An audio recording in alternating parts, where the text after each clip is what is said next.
കർത്താവിൻ്റെ അതിപരിശുദ്ധമായ നാമത്തിന് സ്തോത്രം. അനുഗ്രഹിക്കപ്പെട്ട നല്ല ഞായറാഴ്ച പകൽ സമയം നമ്മൾ ഓരോരുത്തരും വിവിധ സ്ഥലങ്ങളിലാണ് ആയിരിക്കുന്നതെങ്കിലും അല്പസമയം കർത്താവിൻ്റെ വചനത്തെ പങ്കുവയ്ക്കുവാൻ, കർത്താവിൻ്റെ വചനത്തിൽ നമുക്ക് സമയം ചെലവിടുവാൻ സ്വർഗത്തിലെ ദൈവം ഒരുക്കിയ ഈ സവിശേഷമായ സമയത്തെ ഓർത്ത് ഞാൻ കർത്താവിനെ സ്തുതിക്കുന്നു. കർത്താവിനെ സ്നേഹിച്ച് നാം ഈ ലോകത്ത് വളരെ എണ്ണത്തിൽ ചുരുക്കമാണെങ്കിലും വളരെ വിശേഷമായ ഒരു വിളിയാൽ വിളിക്കപ്പെട്ടിട്ടാണ് നമ്മൾ ഇവിടെ വന്നിരിക്കുന്നത്. നമുക്കറിയാം, ലോകത്തിൽ എണ്ണം കൊണ്ട് ക്രൈസ്തവ മതം ആൾപ്പെരുപ്പത്തിൽ ഒന്നാം സ്ഥാനത്താണെങ്കിലും നമ്മെ അതിശയിപ്പിക്കുന്നൊരു കാര്യം, ആ ജനസമുദ്രത്തിൽ, ജനബാഹുല്യത്തിൽ നിന്ന് ഒരു ചെറിയൊരംശം മാത്രമേ, ഏറ്റവും നിസ്സാരമായ ഒരു അംശം മാത്രമേ ക്രിസ്തീയ വിശ്വാസം ആരംഭിക്കപ്പെട്ട, യെരുസലേമിൽ അപ്പോസ്തലന്മാർ ആരംഭിക്കപ്പെട്ട വിശ്വാസത്തിൻ്റെ പിന്തുടർച്ചക്കാരായി ഈ ഭൂമിയിൽ ശേഷിച്ചിരിക്കുന്നുള്ളൂ എന്നുള്ളത് വളരെ ആശ്ചര്യകരമായ ഒരു വസ്തുതയാണ്. Price the Lord. നൂറുകണക്കിന് ആയിരക്കണക്കിന് ഡിനോമിനേഷനുകളും ആയിരക്കണക്കിന് ഉപദേശങ്ങളും കൊണ്ട് ക്രിസ്തീയ ആത്മീയ മണ്ഡലം നിറഞ്ഞിരിക്കുന്നു എന്നുള്ളത് ഒരു സത്യാന്വേഷിയെ സംബന്ധിച്ച് വളരെ സത്യം കണ്ടെത്തുവാൻ പ്രയാസമുള്ളൊരു കാര്യമാണ്. നാം ദൈവത്തിൽ ആശ്രയിക്കുന്നില്ല, അല്ലെങ്കിൽ ദൈവത്താലുള്ളൊരു മുൻകുറിപ്പ് നമ്മളെ സംബന്ധിച്ചില്ലെങ്കിൽ നമുക്ക് ഇതിലേതെങ്കിലും ഒന്നിൻ്റെ ഭാഗമായിട്ട് ഇവിടെ നിൽക്കേണ്ടി വരും. എന്നാൽ നാം എല്ലാവരും മുൻപ് വ്യത്യസ്തമായ ക്രൈസ്തവ മതത്തിൻ്റെ ഭാഗമായുള്ള സംഘടനകളിലോ സമുദായങ്ങളിലോ ആയിരുന്നു എന്നുള്ളവർ ഇരിക്കെ കർത്താവ് തൻ്റെ സവിശേഷമായ വിളി കൊണ്ട് നമ്മെ വിളിച്ച് ഇത്തരത്തിൽ പാരമ്പര്യം വിട്ട് നമ്മൾ ഈ ലോകത്തിൽ നിന്ന് വേർപെട്ട് കർത്താവിൻ്റെ രാജ്യത്തിന് പ്രയോജനമുള്ളവരാകുവാൻ കർത്താവ് നമ്മെ വിളിച്ചിരിക്കുക. നമ്മൾ മുമ്പ് ആയിരുന്ന പാരമ്പര്യത്തെ സംബന്ധിച്ച് ബൈബിൾ പറയുന്ന വ്യർത്ഥമായ പാരമ്പര്യം, പിതൃ പാരമ്പര്യത്തെ സംബന്ധിച്ച് ബൈബിൾ പറയുന്നത് വ്യർത്ഥമാണ്, പ്രയോജനമില്ലാത്ത പാരമ്പര്യമായിരുന്നു നമ്മുടെ പാരമ്പര്യം. Price the Lord. എന്നാൽ ദൈവരാജ്യത്തിൽ പാരമ്പര്യത്തിന് യാതൊരു പ്രസക്തിയുമില്ല. നമുക്ക് മക്കളും കൊച്ചുമക്കളും ഈ ഭൂമിയിൽ ഉണ്ടെങ്കിലും ദൈവരാജ്യത്തിൽ കൊച്ചുമക്കളില്ല, മക്കൾ മാത്രമേ ഉള്ളൂ. ഞാൻ ദൈവത്തിൻ്റെ പൈതലാണെങ്കിൽ എൻ്റെ മകനും ദൈവത്തിൻ്റെ പൈതലായിരിക്കും. അങ്ങനെയാണ് അതിൻ്റെ വരവ്. കാരണം ഓരോരുത്തരും ജലത്താലും ആത്മാവിനാലും ഒരു പുതിയ ജനനത്തിലൂടെ മാത്രമേ ദൈവത്തിൻ്റെ പുത്രന്മാരും പുത്രിമാരുമായി തീരുന്നുള്ളൂ. Praise the Lord. അതുകൊണ്ട് ഈ മീറ്റിങ്ങിൽ ഇന്ന് സന്നിഹിതരായിരിക്കുന്ന എല്ലാ പ്രിയപ്പെട്ട സഹോദരി സഹോദരന്മാരും ദൈവത്തിന് എപ്രകാരം വിലപ്പെട്ടവരാണോ അതുപോലെ തന്നെ എനിക്കും വിലപ്പെട്ടവരാണ്. ഞാൻ നിങ്ങളെ എല്ലാവരെയും ഓർത്ത് കർത്താവിനെ സ്തുതിക്കുന്നു. ഇന്ന് ഈ മീറ്റിങ്ങിൽ കടന്നു വന്നിരിക്കുന്ന കർത്താവിൽ വിലയേറിയ സഹോദരി സഹോദരന്മാരെ എല്ലാവരെയും ഞാൻ കർത്താവായ യേശു ക്രിസ്തുവിൻ്റെ നിസ്തുല്യമായ നാമത്തിൽ വന്ദനം ചൊല്ലുന്നു. സഹോദരി ലിമി സിസ്റ്റർ ഇതിൽ പ്രാരംഭമായി ജോയിൻ ചെയ്തിട്ടുണ്ടായിരുന്നു. നിങ്ങൾക്കെല്ലാവർക്കും, അല്ലെങ്കിൽ ചിലർക്കെങ്കിലും അറിയാത്തൊരു കാര്യം, ആ പ്രിയ സഹോദരിയുടെ വാത്സല്യ ഭർത്താവ് പൂർണ്ണമായും ഓൾമോസ്റ്റ് ബെഡ് റിഡൻ ആയിട്ടുള്ള ഒരു സഹോദരനാണ്. ഷുഗർ വന്ന് തുടയുടെ ഭാഗത്തു നിന്ന് ഒരു കാൽ മുറിച്ചു മാറ്റി മറ്റേ കാലും സഞ്ചാരയോഗ്യമല്ലാതെ കിടക്കമേലായിരിക്കുന്നത്. എപ്പോഴും സഹോദരിയുടെ സാമീപ്യം ആവശ്യമുണ്ട്. അപ്പോൾ അതുകൊണ്ട് ആയിരിക്കാം സഹോദരി മീറ്റിങ്ങിൽ നിന്നും ആൾറെഡി എക്സിറ്റായി പോയിരിക്കുന്നത്. ആ കാര്യങ്ങൾ നിർവഹിച്ച് താൻ വേഗത്തിൽ കടന്നു വരുമെന്ന് ഞാൻ കർത്താവിൽ പ്രത്യാശിക്കുക. നമ്മളെല്ലാവരും വളരെയധികം അന്യോന്യം പ്രാർത്ഥിക്കാൻ, ഓരോരുത്തരുടെ വിഷയങ്ങൾക്ക് വേണ്ടി പ്രാർത്ഥിക്കാൻ കടപ്പെട്ടിരിക്കുന്ന ഒരു സമയം കൂടിയാണ് ഈ സമയം എന്നുള്ളത് നമ്മൾ ഓർക്കണം. ഞാൻ പറയാതെ തന്നെ ഈ സമയത്തിൻ്റെ മോശ അവസ്ഥയെ സംബന്ധിച്ച് നിങ്ങൾക്കെല്ലാവർക്കും അറിയാം. നമുക്കെല്ലാവർക്കും വ്യക്തിപരമായ മോശപ്പെട്ട സമയങ്ങളുണ്ട് എങ്കിലും എല്ലാവർക്കും പൊതുവിൽ മോശപ്പെട്ട ഒരു കാലത്തിലൂടെയാണ് നമ്മൾ കടന്നു പോകുന്നത്. വളരെ ഞെരുക്കങ്ങളും പ്രയാസങ്ങളും ബുദ്ധിമുട്ടുകളും നമ്മെ ഓരോരുത്തരെയും കാത്തിരിക്കുന്നു. നമ്മുടെ എല്ലാം ജീവിതം ലോകത്തെ നിയന്ത്രിക്കുന്ന ഏതാനും അപൂർവ ശക്തികളായ ചില മനുഷ്യരുടെ താളത്തിനൊത്ത് തുള്ളേണ്ടുന്ന വിധത്തിൽ നാം ആക്കപ്പെട്ടുകൊണ്ടിരിക്കുന്നു എന്നുള്ള വസ്തുത നാം അറിയാതെ പോകരുത്. ഒരുപക്ഷെ ഞാനിത് പറയുന്നത് ഇന്ന് സംഭവിച്ചിട്ടില്ലെങ്കിൽ ചില നാളുകൾക്ക് ശേഷം പാസ്റ്റർ അന്നിങ്ങനെ പറഞ്ഞിരുന്നത് പോലെ ഇന്ന് വന്നിരിക്കുന്നു എന്ന് പറയുമ്പോൾ ഞാനൊരു പ്രവചനമായി പറയുകയല്ല, മറിച്ച് ബൈബിളിലുള്ള കാലസംഭവങ്ങളെ അടിസ്ഥാനമാക്കി നിങ്ങളെ ഓർമ്മപ്പെടുത്തുന്നു എന്ന് മാത്രമേ ഉള്ളൂ. Price the Lord. കർത്താവിൻ്റെ തിരുനാമം വാഴ്ത്തപ്പെടുമാറാകട്ടെ. ഇന്ന് ദിവസത്തെ ചിന്തയ്ക്കായി നമുക്ക് വിശുദ്ധ പൗലോസ് അപ്പോസ്തലൻ കൊരിന്ത്യർക്ക് എഴുതിയ ലേഖനത്തിൻ്റെ 2 കൊരിന്ത്യർ 6 അധ്യായം അതിൻ്റെ 19 മുതൽ 19ഉം 20ഉം വാക്യം നമുക്കൊന്ന് വായിക്കാം.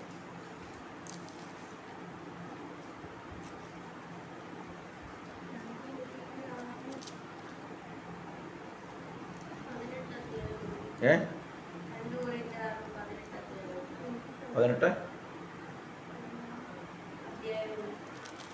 18 വാക്യമോ? അമ്മ 1 കൊരിന്ത്യർ.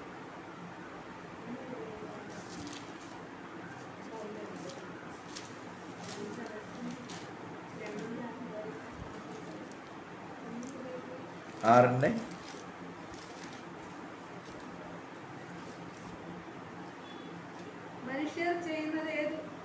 അല്ലല്ല, അത് തന്നെ.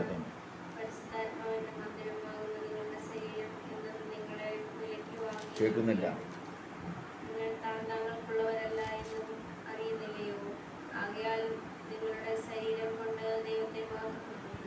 Price the Lord. കർത്താവിൻ്റെ പരിശുദ്ധമായ നാമം വാഴ്ത്തപ്പെടുമാറാകട്ടെ. നമ്മളിങ്ങനെയാണ് വായിച്ചത്: ദൈവത്തിൻ്റെ ദാനമായി നിങ്ങളിൽ ഇരിക്കുന്ന പരിശുദ്ധാത്മാവിൻ്റെ മന്ദിരമാകുന്നു നിങ്ങളുടെ ശരീരമെന്നും നിങ്ങളെ വിലയ്ക്ക് വാങ്ങിയിരിക്കയാൽ നിങ്ങൾ താന്താങ്ങൾക്കുള്ളവരല്ല എന്നും അറിയുന്നില്ലയോ? Price the Lord. ആകയാൽ നിങ്ങളുടെ ശരീരം കൊണ്ട് ദൈവത്തെ മഹത്വപ്പെടുത്തുവിൻ. Price the Lord. കർത്താവിൻ്റെ പരിശുദ്ധമായ നാമം വാഴ്ത്തപ്പെടുമാറാകട്ടെ. ദൈവത്തിൻ്റെ ദാസനായ അപ്പോസ്തലനായ പൗലോസ് കൊരിന്തിലെ സഭയ്ക്ക് എഴുതി കൊടുത്ത ലേഖനത്തിലൂടെ കർത്താവിൻ്റെ വിശുദ്ധമായ സഭയാകുന്ന ആത്മീയ ശരീരത്തെ ഓർമ്മപ്പെടുത്തുന്ന ഒരു കാര്യം, നാം ആരാണ് എന്നുള്ള ഒരു സത്യത്തിലേക്കാണ് നമ്മെ വിരൽ ചൂണ്ടുന്നത്. ഇവിടെ പറയുകയാണ്, ഇംഗ്ലീഷിൽ പറയുകയാണ്, what know ye not that your body is the temple of the Holy Spirit which is in you. നിങ്ങളിലിരിക്കുന്ന പരിശുദ്ധാത്മാവിൻ്റെ മന്ദിരമാകുന്നു എന്നാണ്. അല്ലെങ്കിൽ നിങ്ങൾ അറിയുന്നില്ലയോ എന്നാണ്. And which you have God you are not your own. നിങ്ങൾ നിങ്ങളുടെ സ്വന്തമല്ല. ഹല്ലേലൂയ. നമ്മൾ ആരും നമ്മളുടെ സ്വന്തമല്ല. ആമേൻ. ദൈവസഭ, ആ സഭയുടെ അംഗമായിരിക്കുന്ന ഓരോ സഹോദരനും സഹോദരിയും ഇപ്രകാരം മനസ്സിലാക്കണം: നാം നമ്മളുടെ സ്വന്തമല്ല, മറ്റാരോ നമ്മളെ സ്വന്തമാക്കിയിരിക്കുന്നത് കൊണ്ട് നാം ഇനിമേൽ അവൻ്റെ ഇഷ്ടത്തെ നിവർത്തിക്കാനായി ജീവിക്കണം എന്ന് ഓർമ്മപ്പെടുത്തുകയാണ്. Praise the Lord. ഇവിടെ പറയുകയാണ്, ആകയാൽ നിങ്ങളുടെ ശരീരം കൊണ്ട് ദൈവത്തെ മഹത്വപ്പെടുത്തുക. For you were bought at a price, therefore glorify God in your body and your spirit which are God's. ദൈവത്തിൻ്റെ ശരീരവും ആത്മാവും നിങ്ങൾ ആയതുകൊണ്ട് നിങ്ങൾ ആ ശരീരം കൊണ്ട് ദൈവത്തെ മഹത്വപ്പെടുത്തുവിൻ എന്ന്. Price the Lord. നമുക്കെല്ലാവർക്കും ദൈവം മനോഹരമായ ശരീരവും മുഖവും നൽകിയിട്ടുണ്ട്. ഹല്ലേലൂയ. നമ്മുടെ ശരീരത്തെയും നമ്മുടെ മുഖത്തെയും ഒക്കെ നമ്മളെല്ലാവരും ഇഷ്ടപ്പെടുന്നുണ്ട്. നമ്മുടെ ശരീരം ഒരുപക്ഷെ നമ്മൾ പലപ്പോഴും ആഗ്രഹിക്കും, ഇന്നയാളെ പോലെ നമുക്ക് സൗന്ദര്യം ഉണ്ടായിരുന്നെങ്കിൽ എന്നൊക്കെ ആലോചിക്കുമ്പോൾ നമ്മൾ നമ്മുടെ മുഖം മാറ്റാൻ ഇഷ്ടപ്പെടുന്നില്ല. ഉണ്ടോ?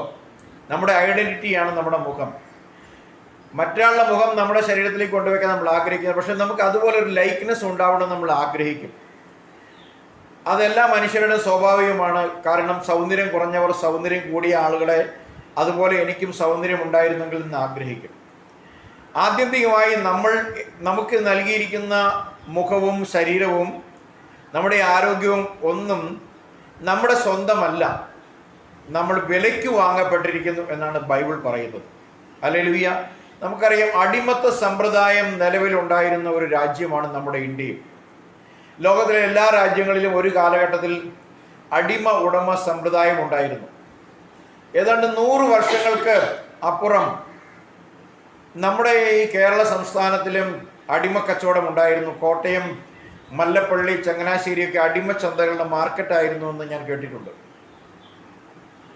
അപ്പോൾ നമുക്ക് വീട്ടിൽ ജോലി എടുക്കാനുള്ള ഒരാളെ വളരെ നിസ്സാരമായ, ഇന്നത്തെ വാല്യൂ വെച്ച് നോക്കിയാൽ വളരെ നിസ്സാരമായ പണത്തിന് വാങ്ങി നമ്മുടെ ആജീവനാന്തകാലം അവരുടെ ആരോഗ്യമുള്ളിടത്തോളം കാലം നമുക്ക് അവരെ പണിയെടുപ്പിക്കാൻ കഴിയുമായിരുന്നു. മറ്റൊരാൾക്ക് ആ ഉടമസ്ഥാവകാശം വേണമെങ്കിൽ നമ്മൾ ചോദിക്കുന്ന വിലയ്ക്ക് ആ അടിമയെ മറ്റൊരാൾക്ക് വിൽക്കുമ്പോൾ മാത്രമാണ് നമ്മുടെ കൈവശാവകാശം മറ്റൊരാളിലേക്ക് വന്നു. അപ്പോഴും അയാൾ ഒരു അടിമയായിരിക്കും. ഇത്തരം അടിമത്തത്തിൽ നിന്ന് സ്വാതന്ത്ര്യം പ്രാപിച്ച ഒരു ജനസമൂഹമാണ് ലോകത്തിൽ ഇന്നുള്ള മനുഷ്യർ. ലോകത്തിൽ അത്തരത്തിൽ അടിമത്തത്തിൻ്റെ ചെങ്ങലയിൽ നിന്ന് മനുഷ്യനെ വിമോചിപ്പിക്കുവാൻ ധാരാളം മഹത്തുക്കളായ മനുഷ്യർ അവതരിച്ച് അവരുടെ അധ്വാനത്തിൻ്റെ പ്രയത്ന ഫലമായിട്ടാണ് അടിമ ഉടമ സമ്പ്രദായം ലോകത്തിൽ നിന്ന് തുടച്ചു മാറ്റപ്പെട്ടത്. എന്നാൽ വിശുദ്ധ വേദപുസ്തകം പറയുകയാണ്, പാപത്തിൻ്റെ ദാസന്മാരായി വിൽക്കപ്പെട്ടിരുന്ന നമ്മെ ജീവൻ നൽകി, സ്വന്തം ജീവരക്തം നൽകി വിലയ്ക്ക് വാങ്ങിയ കർത്താവിൻ്റെ അടിമകളാണ് നമ്മൾ. അതുകൊണ്ട് നാം ഇനിമേൽ ജീവിക്കേണ്ടത് നമുക്ക് വേണ്ടിയല്ല, മറിച്ച് നമ്മുടെ വിലയ്ക്ക് വാങ്ങിയവന് വേണ്ടി ജീവിക്കണം. Price the Lord. നിങ്ങൾ വിലയ്ക്ക് വാങ്ങപ്പെട്ടിരിക്കുന്നു, ആകയാൽ നിങ്ങൾ ഇനിമേൽ നിങ്ങൾക്ക് സ്വന്തമല്ല എന്നാണ് വിശുദ്ധ വചനം പറയുന്നത്. അതുകൊണ്ട് നിങ്ങളുടെ ശരീരം കൊണ്ട് കർത്താവിനെ, ദൈവത്തെ മഹത്വപ്പെടുത്തുവിൻ. Price the Lord. അപ്പോൾ നമ്മുടെ ശരീരം, നമുക്കറിയാം, മനുഷ്യര് ഏറ്റവും അധികം പണം ചെലവിടുന്നത് നമ്മുടെ ആരോഗ്യത്തിന് വേണ്ടിയും സൗന്ദര്യത്തിനും വേണ്ടിയാണ്. ഹല്ലേലൂയ. ഒരു വിഭാഗം ആളുകൾ അവരുടെ സമ്പത്തിൻ്റെ ഏറിയ പങ്കും ആരോഗ്യം വല്ലവിധേനയും മെച്ചപ്പെടുത്താൻ വേണ്ടി പണം ആശുപത്രികൾക്ക് കൊടുക്കുമ്പോൾ, ആരോഗ്യമുള്ള മറ്റൊരു വലിയ വിഭാഗം ഏറ്റവും അധികം പണം ചെലവിടുന്നത് സൗന്ദര്യവർദ്ധക സാധനങ്ങൾ ഉപയോഗിക്കാൻ വേണ്ടിയാണ്. അങ്ങനെ ശരീരത്തിൻ്റെ വിവിധമായ ചർമ്മത്തിൻ്റെ ഭാഗങ്ങൾക്ക് വേണ്ടി പ്രത്യേകമായ ലോഷനുകൾ, മുഖത്തേക്ക് വേണ്ടി, കാലിന് വേണ്ടി, കൈക്ക് വേണ്ടി ശരീരത്തിലുള്ള lotion, face lotion, hand lotion, ഇങ്ങനെ ഒരുപാട് സൗന്ദര്യവർദ്ധക വസ്തുക്കൾക്ക് വേണ്ടി പണം ധാരാളം ചെലവിടുന്നുണ്ട്. വിശ്വാസികളായ നാം അതിൽ വളരെ പിന്നോക്കം നിൽക്കുന്നവരാണെങ്കിലും ഇന്നും സമ്പ്രദായങ്ങളും സമുദായങ്ങളുമുള്ള സഭയിലുള്ളവരധികം ആളുകളും അവരുടെ ശരീരത്തെ മറ്റുള്ളവരുടെ മുമ്പിൽ പ്രദർശിപ്പിക്കുവാൻ വേണ്ടി കോസ്റ്റ്യൂംസിനും കോസ്മെറ്റിക്സിനും വേണ്ടി കോടിക്കണക്കിന് പണം ചെലവിടുന്നു. ഒരുപക്ഷെ ഏറ്റവും കൂടുതൽ പണം ചെലവിടുന്ന ഇൻഡസ്ട്രികളിൽ നമുക്കറിയാം, ഒന്ന് ഹെൽത്താണ്, രണ്ട് കോസ്റ്റ്യൂംസ് അല്ലെങ്കിൽ വസ്ത്രങ്ങളാണെങ്കിൽ, മറ്റൊന്ന് ആഹാരമാണെങ്കിൽ, മറ്റൊന്ന് സൗന്ദര്യമാണ്. അപ്പോൾ ഈ 4 ഇൻഡസ്ട്രികൾക്ക് ലോകത്തിൽ ചെലവിടുന്ന അത്രയും പണം ആരും തന്നെ മറ്റൊരു കാര്യത്തിനു വേണ്ടി ചെലവിടുന്നില്ല. അപ്പോൾ നമ്മുടെ സൗന്ദര്യം നിലനിർത്തുവാൻ, നമ്മുടെ ഈ ആരോഗ്യം നിലനിർത്തുവാൻ, നമ്മൾ നല്ല വസ്ത്രങ്ങളിൽ മറ്റുള്ളവരുടെ മുമ്പിൽ കാണപ്പെടുവാൻ, ഈ വിധത്തിലെല്ലാം നമ്മൾ ലോകത്തിൻ്റെ മുമ്പിൽ പ്രശംസിക്കപ്പെടേണ്ടതിന് വേണ്ടി ഈ ലോക മനുഷ്യർ ഏറ്റവും അധികം പണം ചെലവിടുന്നതും സമയം ചെലവിടുന്നതും ഇത്തരം കാര്യങ്ങൾക്ക് വേണ്ടിയാണ്. എന്നാൽ വിശുദ്ധ വേദപുസ്തകം നമ്മളോട് പറയുകയാണ്, വീണ്ടെടുക്കപ്പെട്ട വിശ്വാസിയോട് പറയുകയാണ്, നിങ്ങൾ നിങ്ങളുടെ സ്വന്തമല്ല. ഹല്ലേലൂയ. നിങ്ങൾ വിലയ്ക്ക് വാങ്ങപ്പെട്ടിരിക്കുന്നു. നമ്മൾ വിലയ്ക്ക് വാങ്ങപ്പെട്ടവരാണ്, അല്ലേ? നമ്മളെ വിലയ്ക്ക് വാങ്ങിയത് എങ്ങനെയാണ് എന്ന് വിശുദ്ധ പത്രോസ് പറയുകയാണ്. 1 പത്രോസ് 1:18-19 വാക്യം നമുക്ക് വായിക്കാം.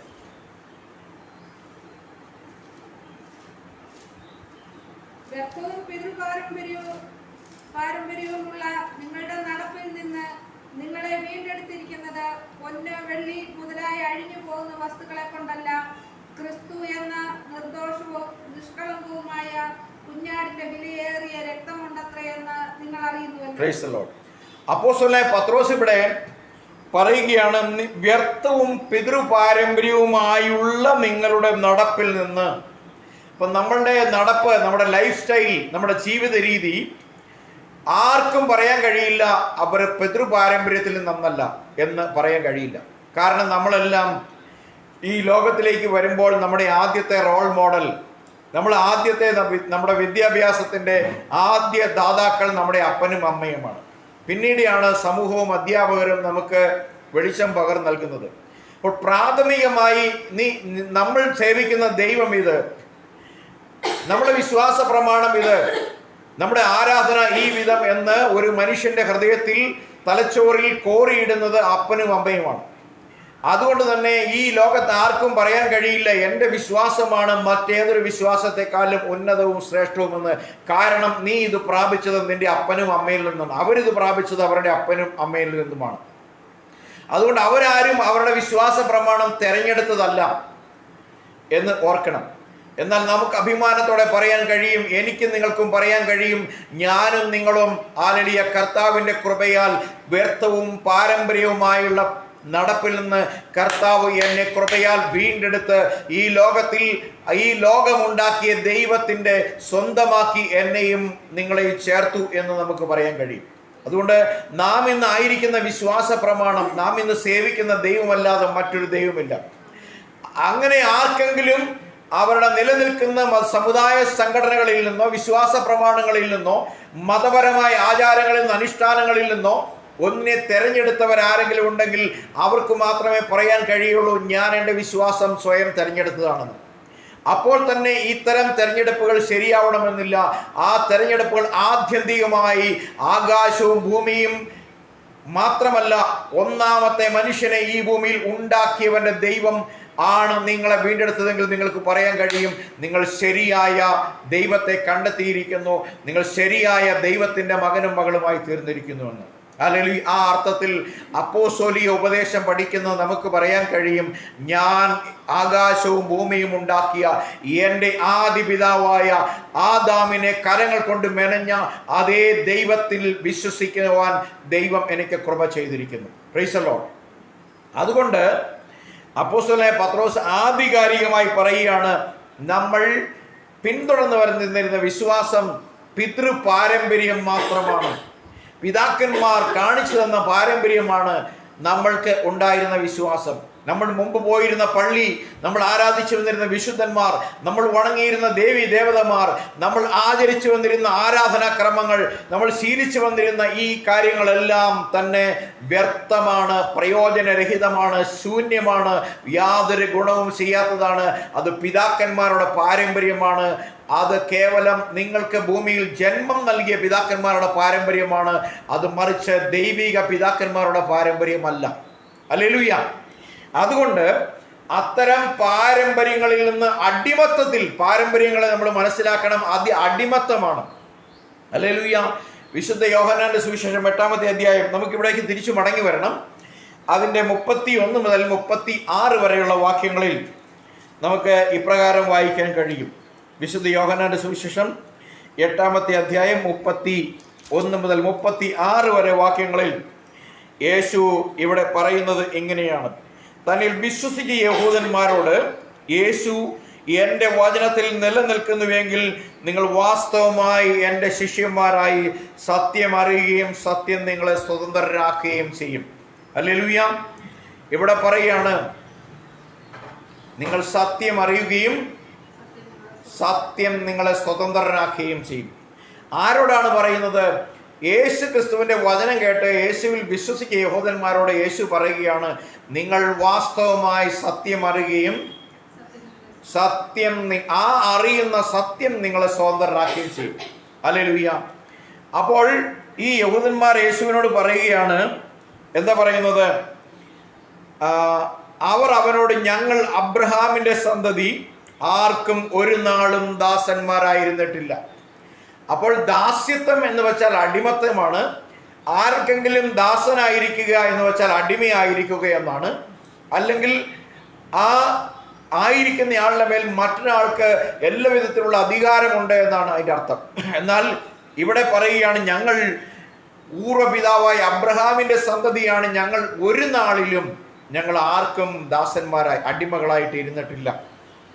അപ്പോൾ യേശു പറയുകയാണ്, എന്താണ് പറയുന്നത്? അപ്പോൾ നിങ്ങൾ സ്വതന്ത്രന്മാരാകുമെന്ന് നീ പറയുന്നത് എങ്ങനെയെന്ന് ഉത്തരം പറഞ്ഞു. അതിന് യേശു, ആമേൻ ആമേൻ, ഞാൻ നിങ്ങളോട് പറയുന്നു, പാപം ചെയ്യുന്നവനെല്ലാം പാപത്തിൻ്റെ ദാസനാകുന്നു. എന്ന് വെച്ചാൽ നാം പാപം ചെയ്യുന്നുണ്ടെങ്കിൽ നമ്മുടെ ജീവിതത്തിൽ പ്രവൃത്തിയിൽ പാപം വസിക്കുന്നുണ്ടെങ്കിൽ പാപത്തെ നമ്മെ കൊണ്ട് ചെയ്യിക്കുന്ന ഒരു യജമാനൻ നമ്മുടെ ഹൃദയത്തിൽ വസിക്കുന്നുണ്ട്. ഹല്ലേലൂയ. നമ്മുടെ ബുദ്ധിയുടെ മണ്ഡലത്തിൽ ഇന്നത് ചെയ്യുക എന്ന് പറഞ്ഞ് നമ്മെ പ്രേരിപ്പിക്കുന്ന ഒരു യജമാനൻ നമ്മുടെ മേലുണ്ട്. അതുകൊണ്ടാണ് റോമാലേഖനം 7-ാം അധ്യായത്തിലേക്ക് വരുമ്പോൾ വിശുദ്ധ പൗലോസ് പറയുകയാണ്, ഞാൻ ഇച്ഛിക്കുന്ന നന്മയല്ല, ഇച്ഛിക്കാത്ത തിന്മ ഞാൻ ചെയ്യുന്നുണ്ടെങ്കിൽ അത് ഞാനല്ല, എന്നിൽ വസിക്കുന്ന പാപമത്രേ. ഹല്ലേലൂയ. ഇറ്റ് ഈസ് നോട്ട് മീ എന്ന് പറഞ്ഞിട്ട് പറയണ, it is the sin that abide in me. എന്നിൽ വസിക്കുന്ന പാപമാണ് എന്നെ കൊണ്ട് ഞാൻ ഇഷ്ടപ്പെടാത്ത തിന്മ ചെയ്യിക്കുന്നെങ്കിൽ. നാം നന്മ ചെയ്യാൻ ആഗ്രഹിച്ചിട്ടും നല്ലത് കാണാൻ ആഗ്രഹിച്ചിട്ടും തിന്മ ഞാൻ കാണുന്നുണ്ടെങ്കിൽ, നല്ലത് പറയാൻ ആഗ്രഹിച്ചിട്ടും തിന്മ ഞാൻ പറയുന്നുണ്ടെങ്കിൽ, ഞാൻ ആലലിയ സൗമ്യനായിരിക്കാൻ ആഗ്രഹിച്ചിട്ടും കോപം എൻ്റെ ശരീരത്തിൽ എൻ്റെ വായിൽ നിന്ന് പുറപ്പെടുന്നുണ്ടെങ്കിൽ, ആലലിയ it is not me that the sin abiding in me. അതെൻ്റെ പാപമാണ് എന്നിൽ വസിക്കുന്നത് എന്ന് വെച്ചാൽ ഞാൻ പാപത്തിൻ്റെ ദാസനാണ്. ഹല്ലേലൂയ. അതുകൊണ്ട് യേശു പറയാണ്, പാപം ചെയ്യുന്നവനെല്ലാം പാപത്തിൻ്റെ ദാസനാകുന്നു. Hallelujah. Those who commit sin is a slave of sin എന്ന് പറയുന്നു വിശുദ്ധ വേദപുസ്തകം. അപ്പോൾ പാപം ചെയ്യുന്നവനെല്ലാം പാപത്തിന്റെ അടിമയാണ്. അവനിൽ വസിക്കുന്ന പാപത്തിന്റെ അടിമത്തമാണ് അവൻ ആഗ്രഹിക്കാത്ത പാപത്തിലേക്ക് നമ്മെ നയിച്ചു കൊണ്ടുപോകുന്നത്. ഒരു കാര്യം നമ്മൾ മനസ്സിലാക്കണം, നമ്മുടെ ആത്മാവ് മാത്രമേ വീണ്ടെടുക്കപ്പെട്ടിട്ടുള്ളൂ. നമ്മുടെ ദേഹിയും ശരീരവും പാപത്താൽ നിർമ്മിതമാക്കപ്പെട്ടതാണ്. എന്നാൽ എത്രമാത്രം ദൈവത്തിന്റെ ജീവൻ നമ്മുടെ ഉള്ളിൽ വളർന്നു വരുന്നുണ്ടോ, അത്രമാത്രം നമ്മളിൽ വസിക്കുന്ന ദൈവത്തിന്റെ പരിശുദ്ധാത്മാവ് അല്ലെങ്കിൽ ദൈവത്തിന്റെ ജീവൻ നമ്മളിൽ തികഞ്ഞു വരുമ്പോൾ മാത്രമാണ് നമ്മളെ പാപത്തിന്റെ അളവ് കുറഞ്ഞു വരാൻ കഴിയുള്ളൂ. നമ്മൾ കേവലം ഒരു ഞായറാഴ്ച വിശ്വാസി മാത്രമാണെങ്കിൽ, ഹല്ലേലൂയ, ബാക്കിയുള്ള ദിവസങ്ങളിലെ 24 മണിക്കൂർ ഞായറാഴ്ച നാം ചെലവിടുന്ന 1-2 മണിക്കൂർ മാറ്റി നിർത്തിയാൽ ബാക്കിയുള്ള സമയങ്ങളും പാപത്തിന്റെ ദാസനാണ് എന്ന് നമുക്ക് പറയേണ്ടി വരും. എന്നാൽ എത്രമാത്രം ക്രിസ്തു നമ്മിൽ വളരുന്നുണ്ടോ അത്രമാത്രം പാപ സ്വഭാവങ്ങളുടെ മേൽ ജയം കൊള്ളുവാൻ നമുക്ക് കഴിയും. ഹല്ലേലൂയ. അതുകൊണ്ട് യേശു അവരോട് പറഞ്ഞു, നിങ്ങൾ വസിക്കുന്നത് നിങ്ങൾ പാപത്തിന്റെ ദാസന്മാരാണ് എന്ന് പറഞ്ഞു. എന്നിട്ട് യേശു പറയാണ്, ദാസൻ എന്നേക്കും വീട്ടിൽ വസിക്കുന്നില്ല. ഹല്ലേലൂയ. കാരണം ദാസൻ വീട്ടിൽ ജനിച്ചവനല്ല, വീട്ടിലേക്ക് കൊണ്ടുവന്നവനാണ്. അവന്റെ ദാസ്യത്വം അവനെ ഒരു പുത്രത്വത്തിന്റെ അവകാശത്തിലേക്ക് എന്നും നയിക്കുവാൻ പര്യാപ്തമല്ല എന്ന് കൂടി നാം ഓർക്കണം. ഹല്ലേലൂയ. ദൈവത്തിന്റെ വചനം പറയാണ്, അതുകൊണ്ട് പുത്രനോ എന്നേക്കും വസിക്കുന്നു. ഹല്ലേലൂയ.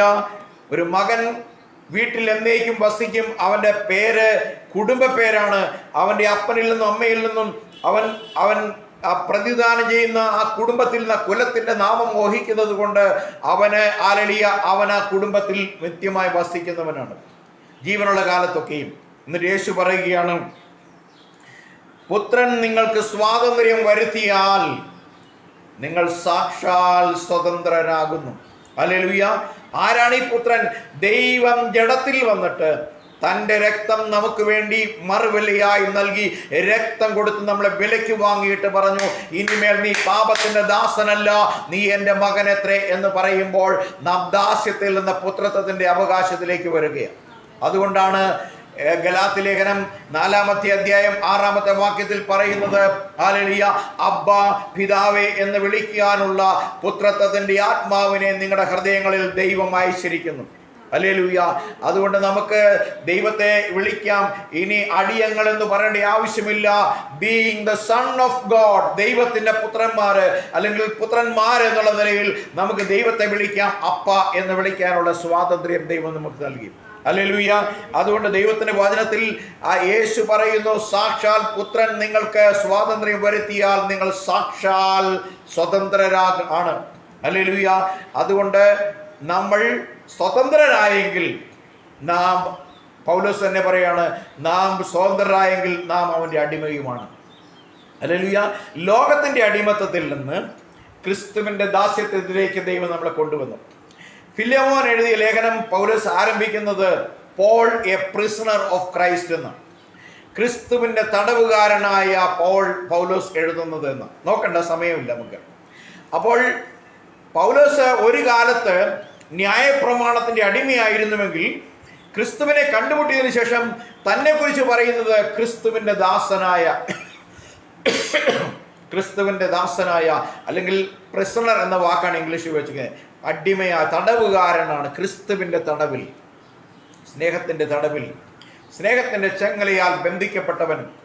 ഇനി മറ്റൊന്നും പ്രവർത്തിക്കാൻ അവന് സ്വാതന്ത്ര്യമില്ല. അവൻ സ്നേഹത്തിൻ്റെ അലളിയ ചങ്ങലയാൽ, സ്നേഹത്തിൻ്റെ പുതപ്പിനാൽ മൂടപ്പെട്ടിരിക്കുന്നു. അതുകൊണ്ട് അവന് പറയാൻ കഴിയും, നാം വിലയ്ക്ക് വാങ്ങപ്പെട്ടിരിക്കുന്നു, ഇനിമേൽ നാം നമുക്ക് സ്വന്തമല്ല. ഹല്ലേലൂയ. പത്രോസിന്റെ ലേഖനത്തിലേക്ക് നമുക്ക് മടങ്ങിപ്പോകാം. അവിടെ പറയുകയാണ്, വ്യർത്ഥവും പിതൃപാരമ്പര്യവുമായുള്ള നിങ്ങളുടെ നടപ്പിൽ നിന്ന് നിങ്ങളെ വീണ്ടെടുത്തിരിക്കുന്നത്. ഹല്ലേലൂയ. വ്യർത്ഥമായ പിതൃപാരമ്പര്യങ്ങളുടെ നടപടിക്രമങ്ങളിൽ നിന്ന്, വിശ്വാസ പ്രമാണങ്ങളിൽ നിന്ന്, ആചാര അനുഷ്ഠാനങ്ങളിൽ നിന്ന്, മതദൈവങ്ങളിൽ നിന്ന് നിങ്ങളെ വീണ്ടെടുത്തത് എന്തുകൊണ്ടാണ്? ഹല്ലേലൂയ. പൊന്ന്, വെള്ളി മുതലായ അഴിഞ്ഞു പോകുന്ന വസ്തുക്കളെ കൊണ്ടല്ല. Price the Lord. ഹല്ലേലൂയ. പറയുകയാണ് പത്രോസ് ഇവിടെ ഉദാഹരിക്കുന്ന 2 ലോഹങ്ങൾ മറ്റ് ലോഹങ്ങളെക്കാൾ ഉരുക്കുവാൻ ചൂട് കൂടുതൽ ആവശ്യമുള്ളതാണ്. മാത്രമല്ല, ഒരു സാധാരണ മനുഷ്യന് എത്തിപ്പിടിക്കാൻ കഴിയാത്തതായ ഒരു നിശ്ചിത അളവ് മാത്രം വാങ്ങിക്കൂട്ടാൻ കഴിയുന്ന തരത്തിൽ വിലയേറിയതായ 2 ലോഹങ്ങളെ പത്രോസ് ഇവിടെ അവതരിപ്പിക്കുന്നത് എന്താണ് പറയുന്നത്? അഴിഞ്ഞു പോകുന്ന വസ്തുക്കൾ എന്ന്, പെരീഷബിൾ എന്നാണ് വാക്ക് ഉപയോഗിച്ചിരിക്കുന്നത്. Price the Lord. ഹല്ലേലൂയ. അവിടെ പറയുന്നത്, For you have been born again, not of perishable seed, but of imperishable, through the living and enduring word of God. അവിടെ പറയുന്നത് അഴിഞ്ഞു പോകുന്ന വസ്തുക്കൾ കൊണ്ട് അല്ല, പിന്നെയോ ക്രിസ്തു എന്ന നിർദോഷവും നിഷ്കളങ്കവുമായ കുഞ്ഞാട്ടിൻ്റെ വിലയേറിയ രക്തം കൊണ്ടത്രേ. ഹല്ലേലൂയ. യേശുവിൻ്റെ രക്തത്തെക്കാൾ വിലമതിക്കുന്ന ഒന്നും ലോകത്തിലില്ല. എന്തുകൊണ്ടാണ് പൊന്നും വെള്ളിയും ഇവിടെ വിലയില്ലാതെയായി പോയി എന്ന് ചോദിച്ചു കഴിഞ്ഞാൽ, ഈ ലോകത്തെ ഇന്ന് കാണുന്ന വിധം നാശയോഗ്യമാക്കിയത് പാപമാണ്. ആ പാപത്തെ നിഷ്കാസനം ചെയ്യുവാൻ, പാപത്തെ തകർക്കുവാൻ പൊന്നിനും വെള്ളിക്കും നല്ല ലോകത്തിലെ ഒരു അമൂല്യ വസ്തുവിനും കഴിയത്തില്ല. പാപമെന്ന കറുപ്പിനെ മായ്ച്ചു കളയാൻ കഴിയുന്ന ഒരു കാര്യമേ ലോകത്തിലുള്ളൂ, കറയും ചുളുക്കവും മാലിന്യവും ഇല്ലാത്ത യേശു ക്രിസ്തുവിന്റെ പുണ്യാഹ രക്തം. അതുകൊണ്ടാണ് അതെല്ലാം വിലയില്ലാതെയായി പോയത്, നിഷ്പ്രഭമായി പോയത്. കുഞ്ഞാട്ടിന്റെ രക്തത്തിന്റെ മുമ്പിൽ എല്ലാം വിലയില്ലാതെയായി തീർന്നു. ഹല്ലേലൂയ. യേശുവിന്റെ രക്തം അത്രമാത്രം പ്രഷ്യസ് ആണ്. ഹല്ലേലൂയ. അത്രമാത്രം വിലയേറിയതാണ്. വില നിർണയിക്കാൻ കഴിയും. ലോകത്തിലെ മുഴുവൻ സംഖ്യകളും കൂട്ടിച്ചേർത്ത് വെച്ചാൽ പോലും, ലോകത്തിലെ മുഴുവൻ കറൻസിയുടെ വാല്യൂ കൂട്ടിവെച്ചാൽ പോലും വിലമതിക്കാനാവാത്ത വിലയേറിയ രക്തത്താൽ ഞാനും നിങ്ങളും വിലയ്ക്ക് വാങ്ങപ്പെട്ടിരിക്കുന്നു. എനിക്ക് നിങ്ങൾക്ക് വേണ്ടി കർത്താവ് കൊടുത്ത പൈസ ലോകത്തിലെ ഒരു തത്വജ്ഞാനിക്കും എഴുതിയിടാൻ കഴിയാത്തവണ്ണം വലുതായിരിക്കുന്നു. ഹല്ലേലൂയ.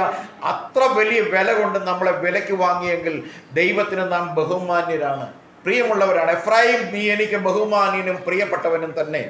ഹല്ലേലൂയ എന്ന് ദൈവവചനം പറയുന്നു.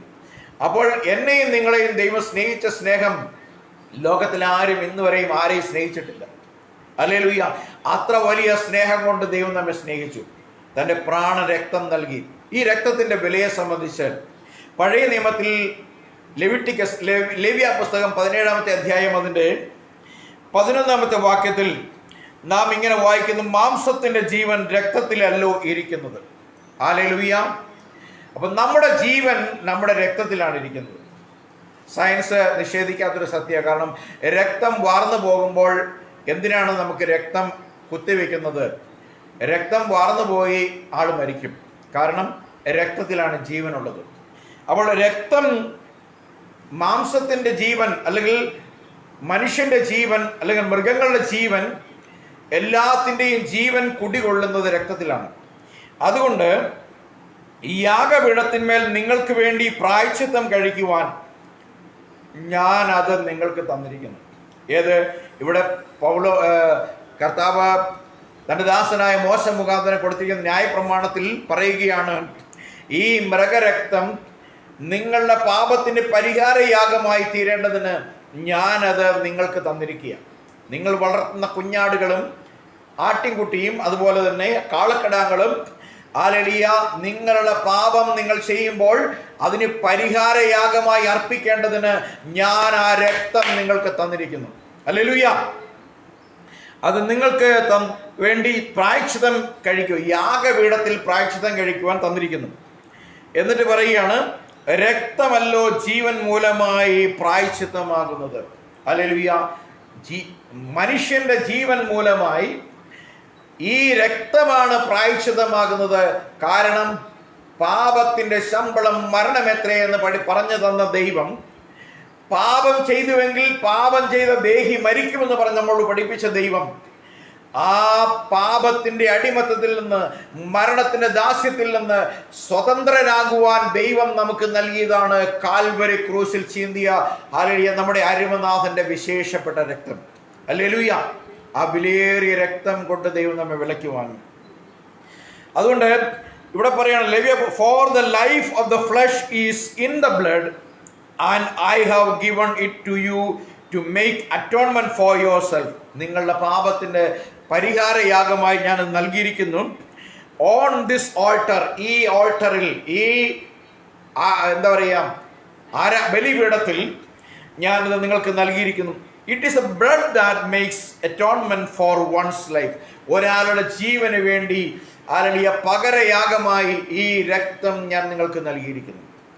ഇങ്ങനെ ഒരു രക്തത്തെ ഒരു പഴയ നിയമ ഉടമ്പടി കൊണ്ട് നൽകിയ ദൈവത്തിന് അറിയാമായിരുന്നു, ഈ മൃഗരക്തങ്ങൾക്ക് ഹല്ലേലൂയ പാപത്തെ മൂടി വയ്ക്കാൻ മാത്രമേ കഴിയുകയുള്ളൂ.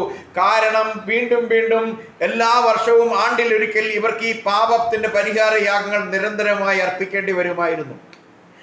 കാരണം ഈ പാപങ്ങൾക്ക് ആടുകളുടെയും കാളക്കിടാങ്ങളുടെയും രക്തത്തിനും പശുഭസ്മത്തിനും ഹല്ലേലൂയ ഈ യാഗങ്ങളെ, പാപത്തിന്റെ കറകളെ മായ്ക്കാൻ ഒരു നാളും കഴിവുള്ളതല്ല എന്ന് വിശുദ്ധ വേദപുസ്തകം പറയുന്നു. അത്തരത്തിൽ മനുഷ്യന്റെ പാപത്തിന്റെ കറയെ മായ്ച്ചു കളയാൻ ഇത്തരത്തിൽ മോശ മുഖാന്തരം നൽകപ്പെട്ടതും ദൈവം പ്രായശ്ചിത്തയാഗമായി കഴിക്കാൻ ആവശ്യപ്പെട്ടതുമായ ഈ യാഗരക്തങ്ങൾക്ക് ഒരു നാളും കഴിവുള്ളതല്ല എന്നറിയുന്ന ദൈവം ഈ യാഗങ്ങളെ കൊടുക്കുമ്പോൾ തന്നെ മറ്റൊരു യാഗത്തെ ഹൃദയത്തിൽ ഉണ്ടായിരുന്നു. ഹല്ലേലൂയ. അതുകൊണ്ടാണ്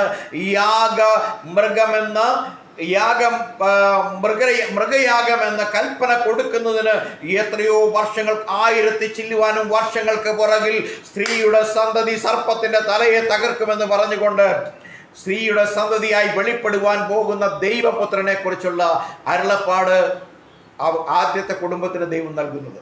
ഹല്ലേലൂയ. അപ്പോൾ നമുക്കറിയാം, ഒന്നാമത്തെ പ്രവചനം തന്നെ വരുവാനുള്ള മെസ്സിഹയുടെ യാഗത്തെ സംബന്ധിച്ചാണെങ്കിൽ, ആ പ്രവചനത്തിന് ശേഷം ഹല്ലേലൂയ ദൈവം സീനായ് മലയിൽ വെച്ച് മോശയ്ക്ക് കൊടുക്കുന്ന പ്രമാണം കേവലം വരുവാനുള്ളതിന്റെ നിഴൽ മാത്രമായിരുന്നു. Price the Lord. നമുക്കൊന്ന് വായിക്കാം. എബ്രായ ലേഖനം 9-ാമത്തെ അധ്യായം ആദ്യം 10-1 വായിച്ചതിന് ശേഷം നമുക്ക് 9-11 വായിക്കാം.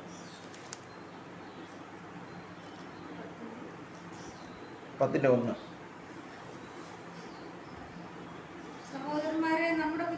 അല്ല, എബ്രായർ 10-1.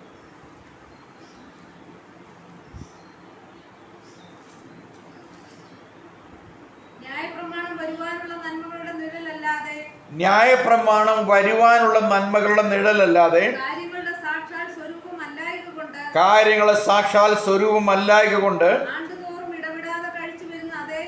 ആണ്ടുതോറും കഴിച്ചു വരുന്ന അതേ യാഗങ്ങളാൽ അടുത്തു വരുന്നവർക്ക് സൽഗുണപൂർത്തി വരുത്തുവാൻ ഒരു നാളും കഴിവുള്ളതല്ല എന്ന് പറയുക. Price the Lord. പിന്നെ എന്ത് ചെയ്യാൻ കഴിയുവാന്? അടുത്ത വാക്യം കൂടെ വായിച്ചു. അല്ലെങ്കിൽ ആരാധന ചെയ്യാൻ അർപ്പിക്കാൻ വരുന്നവർക്ക് ഒരിക്കൽ ശുദ്ധി വന്നതിന് ശേഷം ആ പാപങ്ങളെ കുറിച്ചുള്ള താൻ പാപിയാണെന്നുള്ള മനോബോധം പിന്നെ ഇല്ലാത്തത് കൊണ്ട് യാഗം കഴിക്കുന്നത് നിന്നു പോകുകയില്ലയോ എന്ന് ചോദിക്കുക. എന്നിട്ട് 9-11 വായിക്കുന്നത്, ക്രിസ്തുവോ വരുവാനുള്ള നന്മകളുടെ മഹാപുരോഹിതനായി വന്നിട്ടും. ആമേൻ. ക്രിസ്തുവോ, ആദ്യം പറഞ്ഞു 10-ാമത്തെ അധ്യായം പറയുന്നു ന്യായപ്രമാണം എന്തല്ല, വരുവാനുള്ള നന്മകളുടെ നിഴൽ മാത്രം. ആമേൻ. It was just a shadow of the things to come.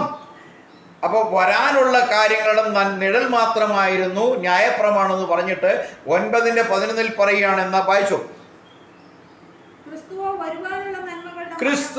വരുവാനുള്ള നന്മകളുടെ മഹാപുരോഹിതനായി വന്നിട്ട് കൈപ്പണി അല്ലാത്തതായി എന്ന് വെച്ചാൽ എന്നെയും നിങ്ങളെ പോലെ ഉള്ള ഈ സൃഷ്ടിയിൽ അല്ലെങ്കിൽ മൃഗസൃഷ്ടിയിൽ ഈ പ്രപഞ്ചത്തിലുള്ള ഏതെങ്കിലും ഒരു സൃഷ്ടിയിൽ ഉൾപ്പെടാത്തവനായി. ഓ ഗ്ലോറി! എന്താ പറയുക? വലിപ്പവും തികവും എന്ന് പറയുമ്പോൾ നമ്മൾ ഓർക്കേണ്ടത് ശരീരത്തിന്റെ വലിപ്പത്തിലല്ല, അതായത് അത്ര മഹത്തായ ഒരു കൂടാരമാണ് യേശു ക്രിസ്തുവിന്റെ ശരീരം. ഹല്ലേലൂയ! ആ കൂടാരത്തിൽ കൂടി ആട്ടുകൊറ്റന്മാരുടെയും പശുക്കിടാങ്ങളുടെയും രക്തത്താലല്ല, സ്വന്തം രക്തത്താൽ തന്നെ ഒരിക്കലായിട്ട് വിശുദ്ധ മന്ദിരത്തിൽ പ്രവേശിച്ചിട്ട് എന്നേക്കുമുള്ളൊരു വീണ്ടെടുപ്പ് സാധിച്ചു. ടെമ്പററി അല്ല, ഒരു വീണ്ടെടുപ്പാണ്.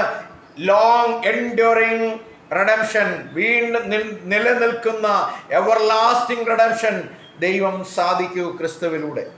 അപ്പോൾ ഈ ന്യായപ്രമാണ ബലികളും മോശ മുഖാന്തരം കൊടുക്കപ്പെട്ടതും ഇസ്രായേൽ അനുവർത്തിച്ചു വന്നിരുന്നതുമായ ഈ യാഗങ്ങളെല്ലാം വരുവാനുള്ള യാഗത്തിന്റെ നിഴൽ മാത്രമായിരുന്നു എന്ന് വിശുദ്ധ വേദപുസ്തകം പറയുന്നു. ഹല്ലേലൂയ!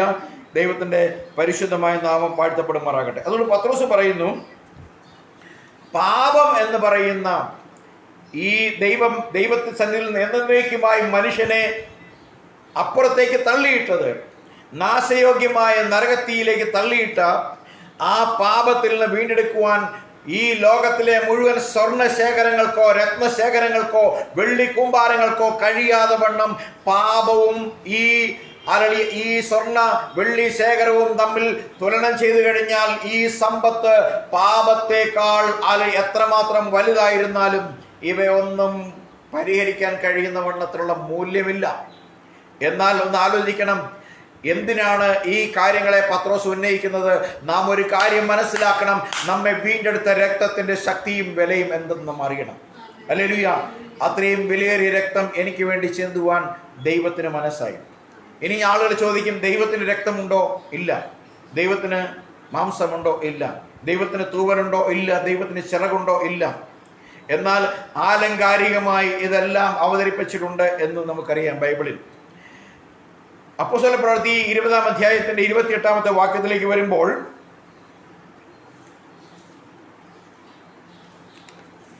അവിടെ ദൈവത്തിന്റെ രക്തം എന്നാണ് അവിടെ പറഞ്ഞിരിക്കുന്നത്. 20-28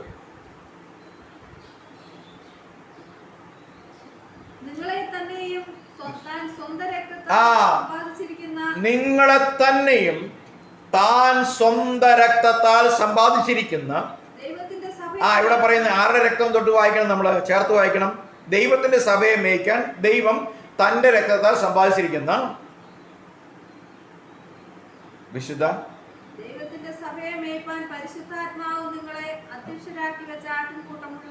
ദൈവം ക്രിസ്തുവിൽ ദൈവമെടുത്ത ശരീരത്തിൽ ദൈവത്തിന്റെ രക്തം ധരിച്ചു വന്ന വചനം മാംസമായി തീർന്നു. വചനം രക്തവും മാംസവുമായി തീർന്ന് ഈ ലോകത്തിലേക്ക് വന്ന് തൻ്റെ രക്തത്താൽ വീണ്ടെടുത്തിരിക്കുന്ന വിശുദ്ധ സഭയെ മേയ്ക്കുവാൻ, നടത്തുവാൻ പരിശുദ്ധാത്മാവ്, ദൈവത്തിൻ്റെ ആത്മാവ് നിയോഗിച്ച് അധ്യക്ഷന്മാരാക്കി വെച്ചിരിക്കുന്ന നിങ്ങളെ ഏൽപ്പിച്ചിരിക്കുന്ന ആട്ടിൻകൂട്ടം മുഴുവനെയും സൂക്ഷിച്ചു കൊള്ളണം എന്നാണ് പറയുന്നത്.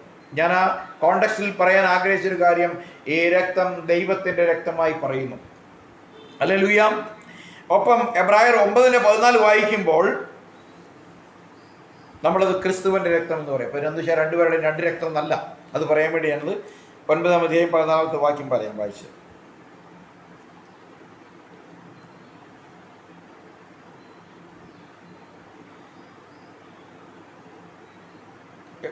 വായിച്ചു. ആട്ടുകൊറ്റന്മാരുടെയും കാളകളുടെയും രക്തവും മലിനപ്പെട്ടവരുടെ മേൽ തളിക്കുന്ന പശുഭസ്മവും ജഡികശുദ്ധി വരുത്തുന്നുവെങ്കിൽ നിത്യാത്മാവിനാൽ ദൈവത്തിന് തന്നെത്താൻ നിഷ്കളങ്കനായി അർപ്പിച്ച ക്രിസ്തുവിൻ്റെ രക്തം ജീവനുള്ള ദൈവത്തെ ആരാധിപ്പാൻ നിങ്ങളുടെ മനസ്സാക്ഷിയെ നിർജീവ പ്രവൃത്തികളെ പോക്കി എത്രയധികം ശുദ്ധീകരിക്കും. ഹല്ലേലൂയ. അപ്പോൾ നാം എങ്ങനെ ആരാധിക്കണം? നിർജീവ പ്രവൃത്തികളെ പോക്കി ജീവനുള്ള ദൈവത്തെ ആരാധിക്കാൻ എത്രമാത്രം ഉത്സാഹവും ശക്തിയും നമുക്കുണ്ടായിരിക്കണം. ഇങ്ങനെയുള്ളൊരു ഒരു ഉത്സാഹം, ഒരു തിരതള്ളൽ നമ്മുടെ ഹൃദയത്തിൽ നിന്നുണ്ടോ? ഒരു ആരാധന സൗകര്യമുണ്ടെങ്കിൽ പങ്കെടുക്കാം, സംബന്ധിക്കാമെന്ന് അനേകർ വിചാരിക്കാറുണ്ട്. എല്ലാം ഒത്തുവന്നാൽ ആരാധന കൂടാം, അല്ലെങ്കിൽ അതിനേക്കാൾ വിലയേറിയതായ കാര്യങ്ങൾ അവർക്കുണ്ട്. കല്യാണവും ചാത്തവും അടിയന്തരവും യാത്രയും ഒക്കെ ഉണ്ട്. എന്നാൽ നമ്മളെ ഇത്രയും വില കൊടുത്ത് വീണ്ടെടുത്ത, നമുക്ക് വേണ്ടി ജീവത്യാഗം ചെയ്ത് വേദനിച്ച് കഷ്ടപ്പെട്ട് അപമാനിക്കപ്പെട്ട് മരിച്ചിട്ട് തൻ്റെ രക്തം കൊണ്ട് വിലയ്ക്ക് വാങ്ങിയ ആ കർത്താവിനെ അല്പസമയം ഒന്ന് ആരാധിക്കാൻ, പൂർണ്ണ മനസ്സോടെ ആരാധിക്കാൻ, പൂർണ്ണ താല്പര്യമെടുത്ത ദൈവസന്നിധിയിലേക്ക് വരാൻ നമുക്ക് എത്ര പേർക്ക് താല്പര്യമുണ്ട്? എത്ര പേർക്ക് നമ്മുടെ ഉള്ളിൽ അങ്ങനെ ഒരു ഉത്സാഹം തിരതള്ളി വരുന്നുണ്ട്? ഹല്ലേലൂയ. നമുക്കിത് വരുന്നില്ല എങ്കിൽ നാം നമ്മെ തന്നെ പരിശോധിക്കണം.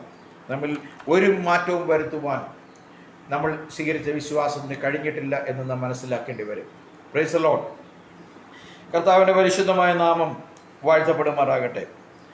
വിശുദ്ധ പൗലോസ് അപ്പോസ്തലൻ റോമാലേഖനം 8-ാമത്തെ അധ്യായത്തിൽ അതിൻ്റെ 1-2 വാക്യം വായിക്കുമ്പോൾ ദൈവത്തിൻ്റെ വചനത്തിൽ പറയുകയാണ്, ആകയാൽ ഇപ്പോൾ ക്രിസ്തുയേശുവിൽ ഉള്ളവർക്ക് ഒരു ശിക്ഷാവിധിയുമില്ല. Price the Lord. നാം യേശു ക്രിസ്തുവിലാണോ ഇപ്പോൾ എങ്കിൽ, ഞാൻ ഈ പറയുന്ന മൊമെന്റിൽ, നമ്മൾ വായിക്കുന്ന മൊമെന്റിൽ നാം ക്രിസ്തുയേശുവിലായിരിക്കുന്നുവെങ്കിൽ, നമ്മൾ കർത്താവായ യേശു മെസ്സിഹായിലാണ് ആയിരിക്കുന്നതെങ്കിൽ ഒരു ശിക്ഷാവിധിക്ക് നമ്മെ തൊടുവാൻ കഴിയുകയില്ല. ഹല്ലേലൂയ. കാരണം എന്താണ്? ജീവന്റെ ആത്മാവിൻ്റെ പ്രമാണം എനിക്ക് പാപത്തിൻ്റെയും മരണത്തിൻ്റെയും പ്രമാണത്തിൽ നിന്ന് ക്രിസ്തുയേശുവിൽ സ്വാതന്ത്ര്യം വരുത്തിയിരിക്കുന്നു. ഹല്ലേലൂയ. പാപത്തിൻ്റെ ന്യായപ്രമാണത്തിൽ നിന്ന് യേശു ക്രിസ്തുവിൻ്റെ പുതിയ നിയമത്തിൻ്റെ പ്രമാണമാകുന്ന രക്തം ചീന്തുക വഴി എനിക്ക് എന്നേക്കുമായി പാപത്തിൻ്റെ ദാസ്യത്തിൽ നിന്നും മരണത്തിൻ്റെ പ്രമാണത്തിൽ നിന്നും ശിക്ഷാവിധിയിൽ നിന്നും എന്നേക്കുമായി വിടുതൽ നൽകി കർത്താവ്. ഹല്ലേലൂയ. ദൈവത്തിൻ്റെ പരിശുദ്ധമായ നാമം വാഴ്ത്തപ്പെടുമാറാകട്ടെ. അതുകൊണ്ട് നമുക്ക് വായിക്കാം വിശുദ്ധ പത്രോസ് 1 പത്രോസ് അതിൻ്റെ 1-4.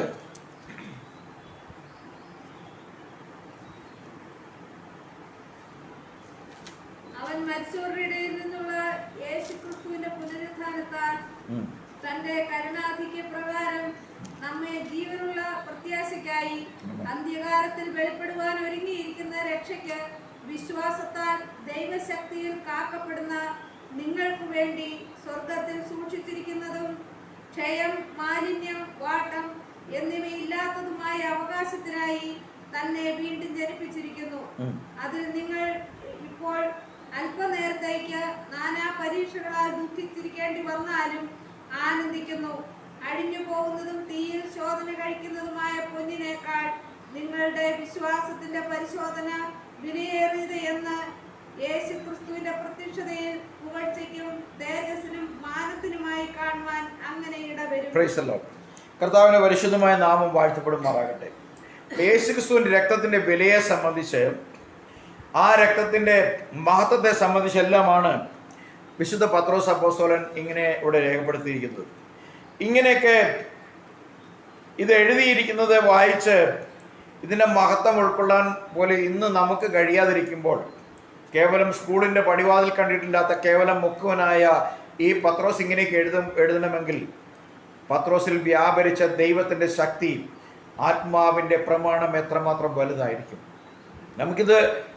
ഇതിനെ അവർ ഉൾക്കൊണ്ട രീതി വ്യാഖ്യാനിച്ച് പഠിപ്പിക്കാൻ പോലും നമുക്ക് കഴിയാത്തപ്പോൾ, ഇവരെ പോലുള്ള ആളുകൾ ഇങ്ങനെയുള്ള കാര്യങ്ങൾ എഴുതി ഇന്ന് ലോകം മുഴുവൻ പ്രസംഗ പീഠങ്ങളിൽ പ്രസംഗിക്കപ്പെടുന്നുണ്ടെങ്കിൽ, അവരെ സ്വാധീനിച്ച ദൈവത്തിൻ്റെ ശക്തി, അവരെ വിടുവിച്ച ദൈവ ക്രിസ്തുവിൻ്റെ രക്തത്തിൻ്റെ പവർ എത്രമാത്രം വലുതായിരുന്നു.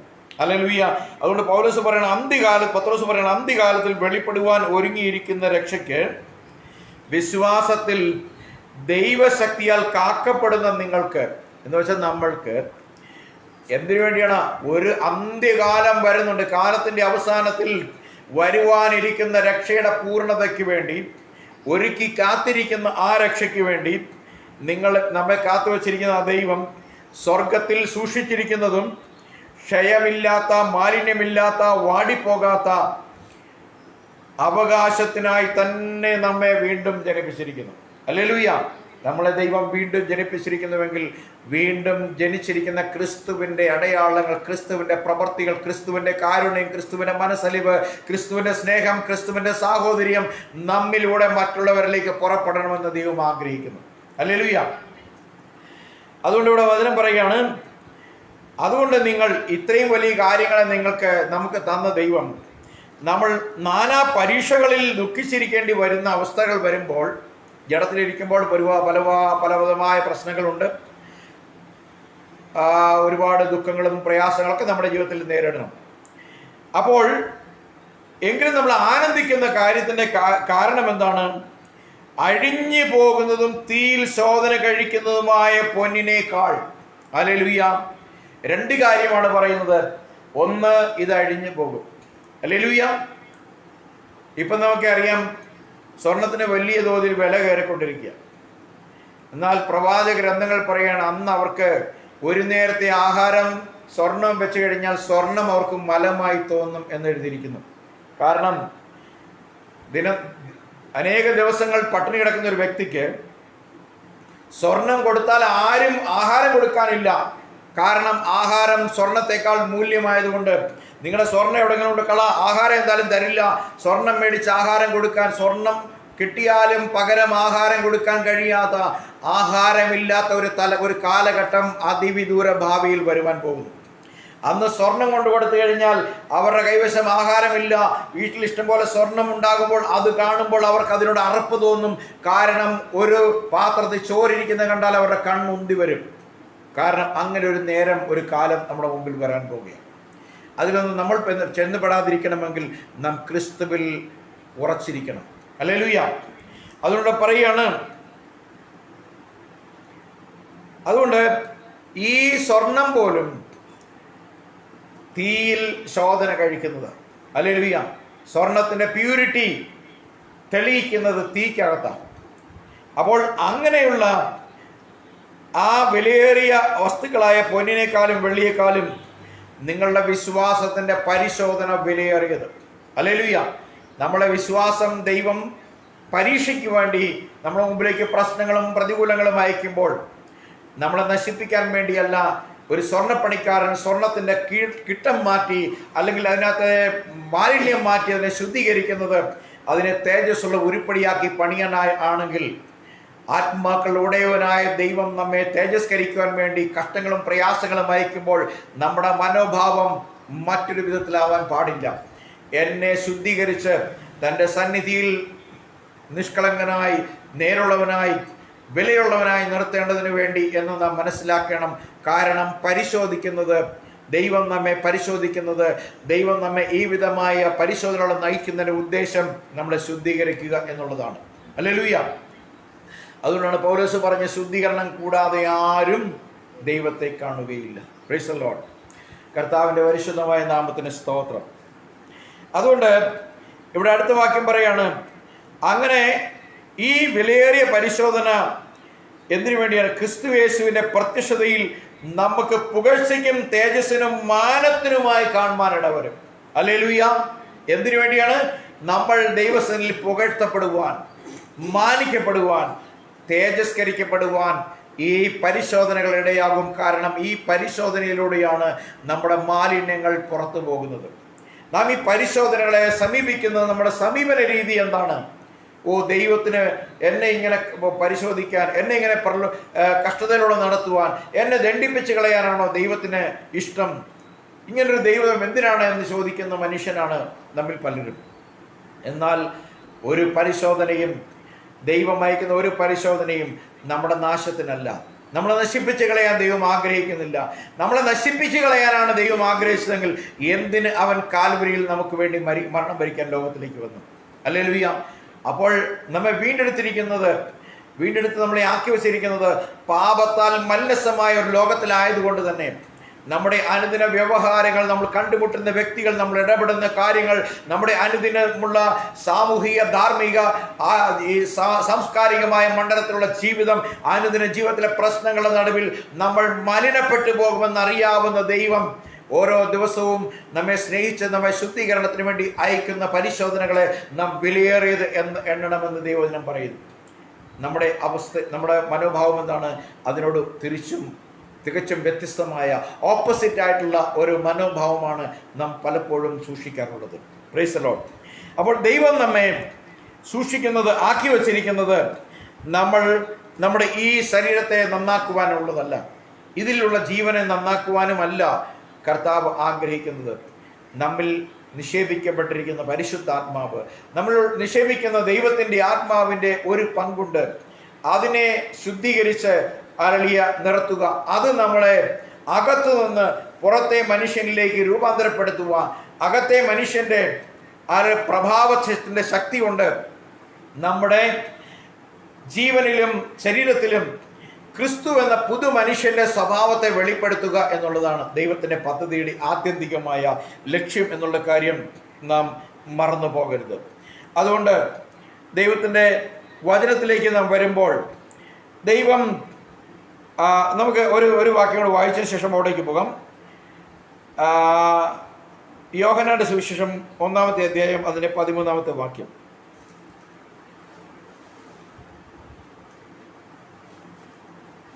അവർ രക്തത്തിൽ നിന്നല്ല, ജഡത്തിന്റെ ഇഷ്ടത്താലല്ല, പുരുഷന്റെ ഇഷ്ടത്താലുമല്ല, ദൈവത്തിൽ നിന്നത്രേ ജനിച്ചത്. ആമേൻ. അടുത്ത വാക്യം വായിച്ചു. വചനം ജഡമായി തീർന്നു, കൃപയും സത്യവും നിറഞ്ഞവനായി നമ്മുടെ ഇടയിൽ പാർത്തു. ഞങ്ങൾ അവന്റെ തേജസ് പിതാവിൽ നിന്ന് ഏകജാതനായവന്റെ തേജസ്സായി കണ്ടു. Price the Lord. മതി. ഇവിടെ പറയാണ്, വീണ്ടും ജനിച്ചവരെ സംബന്ധിച്ച് ദൈവവചനം പറയാണ്, ആ ജനിക്കപ്പെട്ടവർ രക്തത്തിൽ നിന്നല്ല ജനിച്ചത്, പിന്നെ ജഡത്തിൻ്റെ ഇഷ്ടത്താലല്ല ജനിച്ചത്, പുരുഷന്റെ ഇഷ്ടത്താലുമല്ല ജനിച്ചത്, ദൈവത്തിൽ നിന്നത്രേ ജനിച്ചത്. Price the Lord. അപ്പോൾ വീണ്ടും ജനിക്കുന്ന നാം, എന്തിനാണ് ബൈബിൾ വീണ്ടും ജനനം എന്ന് പറയുന്നത്? നമ്മൾ ഈ ശരീരത്തിൽ ജീവിക്കുമ്പോൾ തന്നെ നമ്മളൊരു പാപത്തിൻ്റെ ദാസ്യത്തിൽ ആണ് നമ്മൾ ജനിച്ചു വന്നത്. ഹല്ലേലൂയ. നമ്മുടെ ആദ്യത്തെ കോശം, ഒരു മനുഷ്യൻ ഈ ഭൂമിയിൽ ജനിച്ച് ഈ ഭൂമിയിലേക്ക് വരുന്നതിന് മുമ്പ് അവൻ്റെ അമ്മയുടെ ഗർഭപാത്രത്തിൽ ഒരു ഫസ്റ്റ് ബ്ലഡ് സെല്ലായിട്ട്, ഒരു ഫസ്റ്റ് ക്രോമോസോമായിട്ട് വരുമ്പോൾ ഒരു രക്തകോശമാണ് വരുന്നത്. ജീവനുള്ള ഒരു രക്തകോശമായി മാറുകയാണ് ഒരണ്ടവും ഒരു ബീജവും. അപ്പോൾ അതിലേക്ക് ദൈവം തൻ്റെ ആത്മാവിനെ സന്നിവേശിപ്പിക്കും. ഹല്ലേലൂയ. ആ ഒരൊറ്റ കോശത്തിൽ നമുക്കറിയാം, അത് ഏത് ജീവജന്തുക്കളുടെ സൃഷ്ടിയായിരുന്നാലും നമ്മുടെ മൈക്രോസ്കോപ്പ് കൊണ്ട് മാത്രം കാണാൻ കഴിയുന്ന ഈ രക്തകോശത്തിനകത്ത് നമ്മുടെ നട്ടെല്ലും തലയോട്ടിയും കൈകളും കാലുകളും ഉണ്ടാക്കി വെക്കാൻ കഴിയുന്ന ഒരു ദൈവമുണ്ടെങ്കിൽ ആലോചിക്ക്, ആ ദൈവം എത്രമാത്രം ശക്തനാണ്. പിന്നീട് ദൈവം കൈയും കാലും അതിലേക്ക് തള്ളിക്കയറ്റിയല്ല, ഈ ഒരൊറ്റ കണ്ണിന് കാണാൻ കഴിയാത്ത ഒരു രക്തകോശം അതിലേക്ക് ദൈവം തൻ്റെ ആത്മാവിനെ സന്നിവേശിപ്പിക്കുമ്പോൾ, ഹല്ലേലൂയ, അവിടം തുടങ്ങി അമ്മയുടെ ഉദരത്തിൽ വെച്ച് ഹല്ലേലൂയ നട്ടെല്ല് തുടങ്ങി പിന്നീട് തലയും കാലുകളുമായി കൈകളുമായി വികാസം പ്രാപിച്ച് ഒരു മനുഷ്യരൂപത്തിലേക്ക് 9 മാസങ്ങൾക്ക് ശേഷം പുറത്തേക്ക് വരുന്ന ആ മനുഷ്യകോശത്തിൽ ആദ്യം ഉരുവാക്കപ്പെട്ട ആദ്യത്തെ രക്തകോശത്തിൽ ദൈവത്തിൻ്റെ ആത്മാവിനെ നിയോഗിക്കുന്ന ദൈവമാണ് നമ്മുടെ ദൈവം. ഹല്ലേലൂയ. ആ ദൈവം, ഹല്ലേലൂയ, ആ അപ്രകാരം ജനിച്ചു വരുന്ന നാം ഓരോരുത്തരും ഈ പറയുന്ന പ്രോസസ്സിലൂടെ കടന്നു വരുന്നത് പുരുഷന്റെ ഇഷ്ടത്താലും രക്തത്താലുമാണ്. രക്തത്തിൻ്റെ കോശമാണ് രക്തത്തിൽ ഉളവാക്കപ്പെടുന്നത്. അത് പുരുഷന്റെ ഇഷ്ടത്താലും ജഡത്താലും വരുന്നുവെങ്കിലും അത് പാപത്താൽ ഈ ലോകത്തിലേക്ക് വരുവാൻ നമ്മുടെ ആദ്യ പിതാവായ ആദാം മുഖാന്തരം ഇടയായെങ്കിൽ നമ്മെ ഈ ആത്മാവ് നിക്ഷേപിച്ച നമ്മെ വീണ്ടെടുക്കേണ്ടതിന് ഹല്ലേലൂയ ദൈവം തന്നെ ഈ ലോകത്തിലേക്ക് ഇറങ്ങി വന്ന് തൻ്റെ വിലയേറിയ രക്തം കൊടുത്ത് വിലയ്ക്ക് വാങ്ങണമെങ്കിൽ എന്നെയും നിങ്ങളെ സ്നേഹിച്ച മഹാസ്നേഹം എത്രമാത്രം വലുതായിരുന്നു. ഹല്ലേലൂയ. ഈ ഇത്ര മഹത്തായ സ്നേഹം കൊണ്ട് നമ്മെ സ്നേഹിച്ച ആ ദൈവത്തിന് വേണ്ടി നമ്മൾ എന്താണ് ചെയ്യുന്നത്? ഒന്നും നമ്മൾ ദൈവത്തിന് കൊടുക്കേണ്ട, മറിച്ച് ദൈവത്തിൻ്റെ ഇഷ്ടം ചെയ്യുവാൻ നമുക്ക് കഴിയണം. ഹല്ലേലൂയ. ദൈവത്തിൻ്റെ ഹിതം നമ്മളിലൂടെ നിറവേറ്റപ്പെടണം. നമ്മുടെ സ്വഭാവത്തെ നാം മാറ്റണം. നമ്മുടെ അകത്തെ മനുഷ്യനെ നമ്മൾ ബലപ്പെടുത്തണം. കൊളോസ്യ ലേഖനം 1-ാം അധ്യായം അതിൻ്റെ 13-14 വാക്യം നമുക്ക് വായിക്കാം.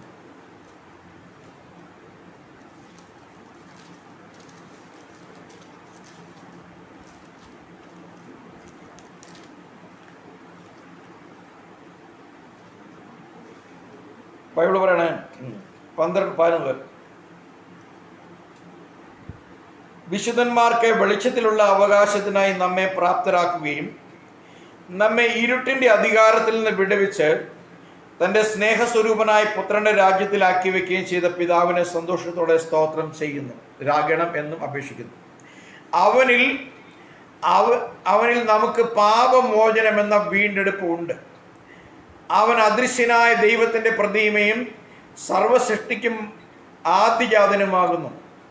സ്വർഗത്തിലുള്ളതും ഭൂമിയിലുള്ളതും ദൃശ്യമായതും അദൃശ്യമായതും, സിംഹാസനങ്ങളാകട്ടെ, കർത്തൃത്വങ്ങളാകട്ടെ, വാഴ്ചകളാകട്ടെ, അധികാരങ്ങളാകട്ടെ, സകലവും അവൻ മുഖാന്തരം സൃഷ്ടിക്കപ്പെട്ടു. അവൻ മുഖാന്തരവും അവനായിട്ടും സകലവും സൃഷ്ടിക്കപ്പെട്ടിരിക്കുന്നു. ഹല്ലേലൂയ. അപ്പോൾ നമ്മളെ ഇരുട്ടിൻ്റെ അടിമത്തത്തിൽ നിന്ന്, പിശാചിൻ്റെ ഉടമസ്ഥ അവകാശത്തിൽ നിന്ന്, പാപത്തിൻ്റെ ദാസ്യത്തിൽ നിന്ന് നമ്മെ വീണ്ടെടുത്ത കർത്താവിൻ്റെ രാജ്യത്തിൽ കർത്താവായ യേശു ക്രിസ്തുവിൻ്റെ കാൽവരി ക്രൂശ് മുഖാന്തരം നമ്മളെ ആക്കി വച്ചിരിക്കുന്ന ആ ദൈവം, ഹല്ലേലൂയ, നമ്മെ വീണ്ടെടുത്ത് നമ്മുടെ അകത്തെ മനുഷ്യൻ നാൾക്ക് നാൾ ശക്തിപ്പെടണമെന്ന് ആഗ്രഹിക്കുന്നു. Price the Lord. നമുക്ക് റോമാലേഖനം അതിൻ്റെ 6-ാമത്തെ അധ്യായം 3-ാമത്തെ വാക്യം മുതൽ നമുക്കൊന്ന് വായിക്കാം.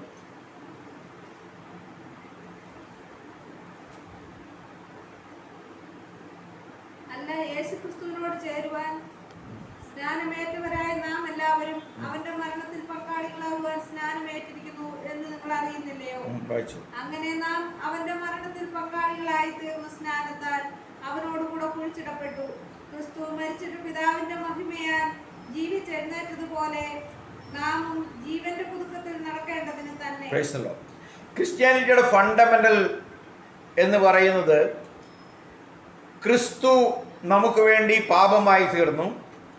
നമ്മുടെ പാപത്തിൻ്റെ ശിക്ഷ അവൻ ഏറ്റെടുത്ത് നമുക്ക് വേണ്ടി മരിച്ചു. അങ്ങനെ അവൻ്റെ മരണത്താൽ നമുക്ക് ദൈവത്തിൻ്റെ സന്നിധിയിൽ പുത്രത്വം ലഭിച്ചിരിക്കുന്നു എന്നുള്ളതാണ്. എന്നാൽ ഈ വസ്തുത ലോകത്തിൽ ക്രിസ്ത്യാനികൾ എന്ന് പറയുന്ന ഒരു കേവലം 1% പോലും ഇല്ല. 1%മല്ല, 1%ത്തിൻ്റെ 1000-1 പോലും ഈ വസ്തുത അറിയുന്നില്ല. മറ്റിതര മതങ്ങളെ വ്യത്യസ്തമായ അല്ലെങ്കിൽ അതിന് സമാനമായ ഒരു വിശ്വാസ പ്രമാണം, ദൈവങ്ങളും അല്ലെങ്കിൽ ദൈവവുമുള്ള ഒരു സങ്കല്പം എന്ന് പറഞ്ഞുകൊണ്ട് നമ്മൾ ഉപയോഗിക്കുന്ന അതേ ബൈബിൾ ഉപയോഗിച്ച് ശുശ്രൂഷ നടത്തുന്നവരാണ്. എന്നാൽ ക്രിസ്ത്യാനിറ്റി എന്ന് പറയുന്നത് ദൈവം തൻ്റെ ഛായയിലും സ്വരൂപത്തിലും സൃഷ്ടിച്ച മനുഷ്യനെ തൻ്റെ വിലയേറിയ രക്തം കൊണ്ട് വിലയ്ക്ക് വാങ്ങി അവകാശികളാക്കി തീർക്കുന്ന പുത്രത്വത്തിൻ്റെ അരളിയ പ്രഖ്യാപനമാണ് യഥാർത്ഥ സത്യ ക്രിസ്ത്യാനിറ്റി. ആ ക്രിസ്ത്യാനിറ്റിയിൽ അതിൻ്റെ പ്രോസസ്സിലേക്ക് അതിലേക്ക് നമ്മെ കൊണ്ടുവരുന്നത് യേശുക്രിസ്തുവിൻ്റെ മരണവും അടക്കവും പുനരുത്ഥാനവും. നാം സ്നാനത്തിൽ യേശുക്രിസ്തുവിനെ വിശ്വസിച്ച് നമ്മുടെ കർത്താവും രക്ഷിതാവും ഏക സത്യദൈവവുമായി ഏറ്റുപറഞ്ഞുകൊണ്ട് നമ്മുടെ പാപങ്ങൾക്ക് വേണ്ടി പരിഹാരം ചെയ്ത യേശുക്രിസ്തുവിൻ്റെ പരിഹാരയാഗവുമായി നമ്മെ തന്നെ ഐക്യപ്പെടുത്തുന്ന ശുശ്രൂഷയാണ് കർത്താവായ യേശുക്രിസ്തുവിൻ്റെ നാമത്തിലുള്ള സ്നാനം.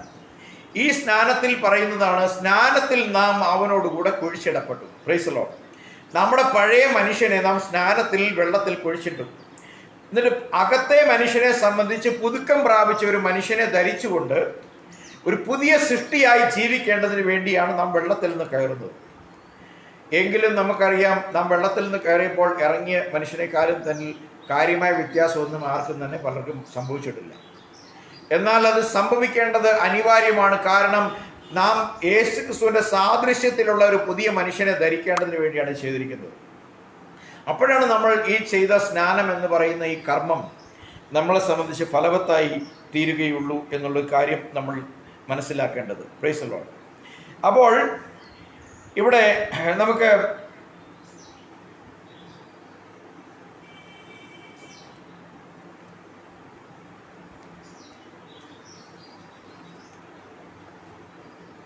ഒന്ന് പത്രോസിൻ്റെ 2-ാം അധ്യായം, 2 പത്രോസിൻ്റെ 2:22 മുതൽ 24 വരെയും കൂടി ഒന്ന് വായിക്കാം.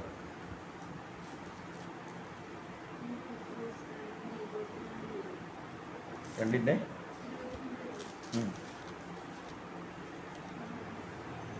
20 അല്ലല്ല 1 പത്രോസ്. നാം പാപം സംബന്ധിച്ച് മരിച്ച് നീതിക്ക് ജീവിക്കേണ്ടതിന് അവൻ തന്റെ ശരീരത്തിൽ നമ്മുടെ പാപങ്ങളെ ചുമന്നുകൊണ്ട് ക്രൂശിന്മേൽ കയറി അവന്റെ അടിപ്പിണരുകളാൽ നിങ്ങൾക്ക് സൗഖ്യം വന്നിരിക്കുന്നു. നിങ്ങൾ തെറ്റിവിടുന്ന ആടുകളെ പോലെ ആയിരുന്നു, ഇപ്പോഴോ നിങ്ങളുടെ ആത്മാക്കളുടെ ഇടയനും അത്യക്ഷനുമായവനിലേക്ക് മടങ്ങി വന്നിരിക്കുന്നു. കർത്താവിന്റെ തിരുനാമം വാഴ്ത്തപ്പെടുമാറാകട്ടെ. ഇവിടെ നമ്മൾ വായിച്ചത് ഇങ്ങനെയാണ്. വായിച്ചതായിരുന്നു, നാം പാപം സംബന്ധിച്ച് മരിച്ച് നീതിക്ക് ജീവിക്കേണ്ടതിന് അവൻ തന്റെ ശരീരത്തിൽ നമ്മുടെ പാപങ്ങളെ ചുമന്നുകൊണ്ട് ക്രൂശിന്മേൽ കയറി അവരുടെ അടിപ്പിണരാൽ നിങ്ങൾക്ക് സൗഖ്യം വന്നിരിക്കുന്നു. നിങ്ങൾ തെറ്റി വീഴുന്ന ആടുകളെ പോലെ ആയിരുന്നു, ഇപ്പോഴോ നിങ്ങളുടെ ആത്മാക്കളുടെ ഉടയവനും അധ്യക്ഷനുമായവങ്കിലേക്കും മടങ്ങി വന്നിരിക്കുന്നു. Price the Lord. നമ്മുടെ പാപം സംബന്ധിച്ചാണ് നമ്മുടെ കർത്താവായ യേശു ക്രിസ്തു ക്രൂശിൽ കയറിയത്. Price the Lord. അത് നമുക്ക് വേണ്ടി നമ്മെ സൃഷ്ടിച്ചുണ്ടാക്കിയ ദൈവം വേറൊരു വ്യക്തിയെ അയച്ചിട്ട് ആ വ്യക്തിയെ ക്രൂശിൽ കയറ്റി നമ്മെ വീണ്ടെടുക്കുകയല്ല ചെയ്തത്. നാം പാപം ചെയ്തതും തെറ്റിപ്പോയതും നമ്മുടെ ആത്മാക്കളുടെ ഉടയവനായ ദൈവത്തോടാണ്. അതേ ആത്മാവായ ദൈവം തന്നെയാണ്, ആത്മാക്കളുടെ ഉടയവനായ അതേ ദൈവം തന്നെയാണ് കാലസമ്പൂർണതയിൽ സ്ത്രീയുടെ സന്തതി വന്ന് മനുഷ്യനെ വീണ്ടെടുക്കുമെന്നുള്ള പ്രവചനത്തെ നിവർത്തിച്ചുകൊണ്ട് നമ്മുടെ പാപത്തിൻ്റെ ശിക്ഷയായ മരണം വരിക്കേണ്ടതിന് നമ്മുടെ പാപത്തെ ചുമന്നുകൊണ്ട് കാൽവരിയിലേക്ക് പോയത്. അങ്ങനെ തൻ്റെ മരണത്താൽ അവൻ നമുക്ക് എന്നേക്കുമായിട്ടുള്ള ഒരു വീണ്ടെടുപ്പ് സാധിച്ചു. ഈ വീണ്ടെടുപ്പ് പ്രാപിച്ചവരായ നാം നമ്മുടെ അകത്തെ മനുഷ്യൻ നാൾക്ക് നാൾ പുതുക്കം പ്രാപിച്ച് നമ്മുടെ പുറത്തെ മനുഷ്യൻ്റെ ആശകളെ, നിരാശകളെ, ദുഃഖങ്ങളെ ജയിച്ച് നമ്മെ മുന്നോട്ട് കൊണ്ടുപോകാൻ പര്യാപ്തമാകണമെന്ന് ദൈവം ആഗ്രഹിക്കുന്നു. ഹല്ലേലൂയ. നമുക്കൊരു വാക്യം കൂടെ വായിച്ചിട്ട് ഈ ശുശ്രൂഷ അവസാനിപ്പിക്കാം. എഫേസ്യ ലേഖനത്തിൻ്റെ 3-ാമത്തെ അധ്യായത്തിൻ്റെ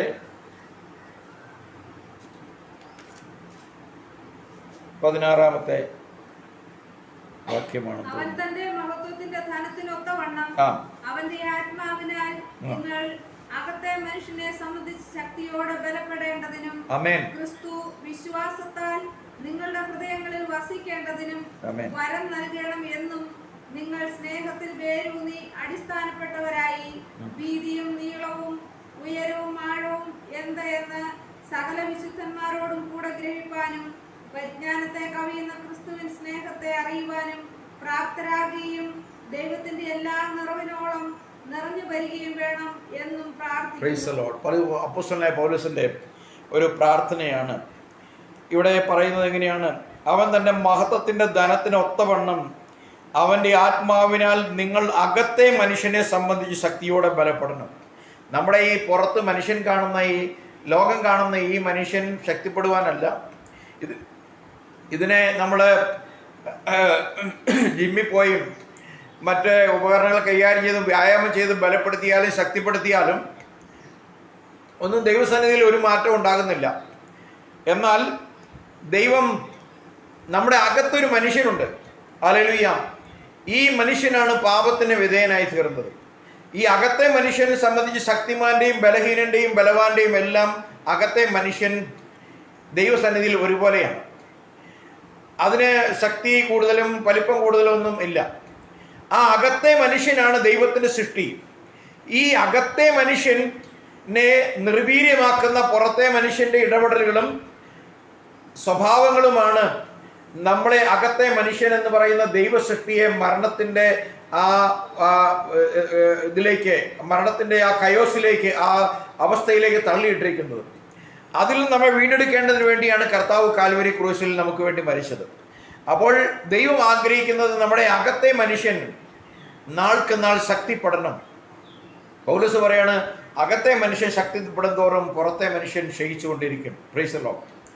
അപ്പോൾ നാം അകം കൊണ്ട് ശക്തിപ്പെടുകയാണെങ്കിൽ പുറത്തെ മനുഷ്യൻ എന്ന് ബലഹീനമാകും എന്ന് പറയുമ്പോൾ പുറത്തെ മനുഷ്യൻ്റെ താല്പര്യങ്ങൾ കുറഞ്ഞു വരികയും അകത്തെ മനുഷ്യൻ്റെ താല്പര്യങ്ങൾ കൂടിക്കൂടി വരികയും ചെയ്യും.